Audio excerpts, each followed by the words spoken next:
Hello friends, இந்த வீடியோவில் நம்ம ஒரு இம்பார்ட்டண்ட்டான கான்செப்ட் பார்க்க போகிறோம். நம்ம ஜிஎஸ்டியில் 3 டைப் ஆஃப் லெஜர் இருக்குது. Electronic credit ledger, electronic cash ledger, electronic liability ledger. இந்த 3 லெஜர் பேஸ் பண்ணி தான் நமக்கு எல்லா டிரான்சாக்ஷன்ஸும் நடக்குது. ஒரு அமௌண்ட் நமக்கு கேஷ் கொடுக்கணும்னு நினச்சா ஒரு பணமாக போய் ஜிஎஸ்டி கட்ட முடியாது. இந்த எலக்ட்ரானிக் கேஷ் லெஜரில் பேலன்ஸ் இருந்துச்சுன்னா தான் நமக்கு அது நம்ம பே பண்ண முடியும்.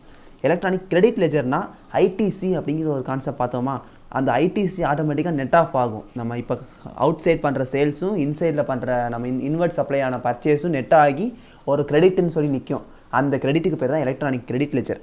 அப்புறம் எலக்ட்ரானிக் லைபிலிட்டி லெஜர் அப்படின்னா என்னென்னு பார்த்தீங்கன்னா, நமக்கு இதை 3 நெட் பண்ணுறோம். Electronic cash ledger, electronic net பண்ணி நமக்கு டோட்டலாக நம்ம எவ்வளோ அமௌண்ட் லைபிள் டு பே, எவ்வளோ கேஷில் பேலன்ஸ் இருக்குது, எவ்வளோ கிரெடிட்டில் பேலன்ஸ் இருக்குது, இது போக நம்ம எவ்வளோ எக்ஸ்ட்ரா பே பண்ண வேண்டியது இருக்குது, அந்த லைபிலிட்டி தான் சொல்கிறது தான் எலக்ட்ரானிக் லைபிலிட்டி லெஜர்.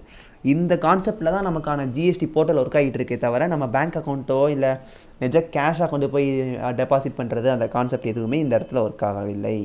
ஒன்லி இந்த மாதிரி 3 லெஜரை பேஸ் பண்ணி தான் நம்மளோட ஜிஎஸ்டி போர்ட்டல் ரன் ஆகுது. அதில் நம்ம இந்த வீடியோவில் எலக்ட்ரானிக் கிரெடிட் லெஜரை மட்டும் பார்ப்போம்.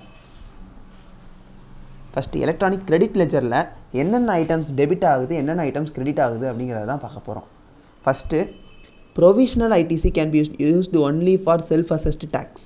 செல்ஃப் அசஸ்டு டேக்ஸ்னால் என்னென்னா, நம்ம இப்போ அவுட்வர்ட் சப்ளையில் ஜிஎஸ்டி பே பண்ணணும்ல, அந்த ஜிஎஸ்டியில் பே பண்ணுறதுக்கு எவ்வளோ அமௌண்ட் ஆஃப் ஏற்கனவே ஐடிசி இருக்குது. விச் மீன்ஸ் எக்ஸாம்பிள் என்ன சொல்கிறேன்னா, ஒரு பொருளை நம்ம 100 ரூபாய்க்கு பர்ச்சேஸ் பண்ணியிருக்கோம் அண்ட் அதே பொருளை 150 ரூபாய்க்கு விற்கிறோம்.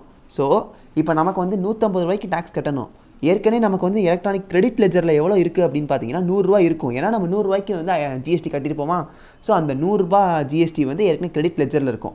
ஸோ இந்த 100 ரூபாயை இந்த 150 ரூபாய்க்கு நம்ம கிரெடிட்டை எடுத்துக்கிட்டு மிச்சம் 50 ரூபாயை மட்டும் நம்ம கேஷ் போட்டு கட்டினா போதும். அடுத்து, final ITC can be used for paying any output tax. Final ஐடிசியை, அந்த ஐடிசியை எந்த ஒரு அவுட்புட் டேக்ஸ் கட்டுறதுக்கு வேணாலும் நம்ம யூஸ் பண்ணிக்கலாம். அப்புறம் ரீஃபண்ட் இருந்துச்சுன்னா ரீஃபண்டையும் டெபிட் பண்ணிக்கணும்.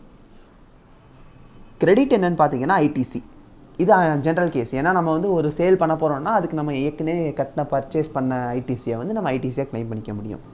அப்புறம் ரீஃபண்ட் ரிஜெக்டட், ஒரு ரீஃபண்ட் நம்ம அப்ளை பண்ணியிருக்கோம், அது ரிஜெக்ட் ஆயிடுச்சுன்னா கிரெடிட் ஆயிடுச்சு அப்படின்னு அர்த்தம்.